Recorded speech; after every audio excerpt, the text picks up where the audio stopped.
প্রতিটি সংগঠনের কার্যকারিতা নির্ভর করে তার সাংগঠনিক কাঠামোর উপর।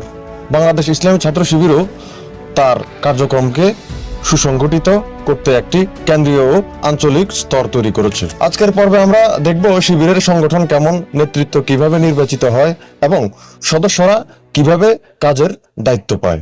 চলুন শুরু করা যাক। শিবিরের কেন্দ্রীয় স্তর হলো সর্বোচ্চ নীতি নির্ধারণী সংস্থা। এখানে রয়েছে সভাপতি, সংগঠনের মুখ ও নীতি নির্ধারক, রয়েছে সাধারণ সম্পাদক, কার্যক্রম পরিচালনা ও সদস্যদের তদারকি। আরো রয়েছে কর্মদল ও কেন্দ্রীয় কমিটি।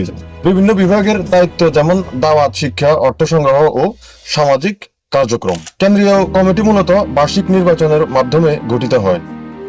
সদস্যরা প্রার্থী হতে পারে নির্দিষ্ট যোগ্যতা ও শৃঙ্খলা অনুযায়ী। আঞ্চলিক ও ইউনিট স্তর। কেন্দ্রীয় স্তরের নীতি বাস্তবায়ন হয় আঞ্চলিক ও ইউনিট স্তরের মাধ্যমে। আঞ্চলিক কমিটি শহর বা জেলা পর্যায়ে কার্যক্রম তদারকি করে থাকে। ইউনিট কমিটি বিশ্ববিদ্যালয় বা কলেজ পর্যায়ের সদস্যদের পরিচালনা করে। প্রত্যেক ইউনিটে রয়েছে সভাপতি, সম্পাদক ও কার্যকরী সদস্য। তারা নিয়মিত সভা, স্টাডি সার্কেল ও সামাজিক কার্যক্রম পরিচালনা করে।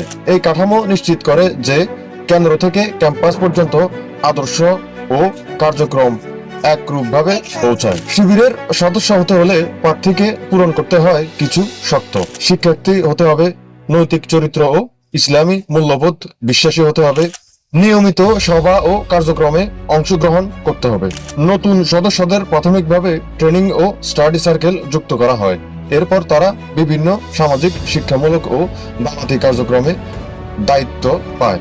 এইভাবে শিক্ষার্থীরা ছোট ছোট দায়িত্ব থেকে বড় উন্নতি হয়।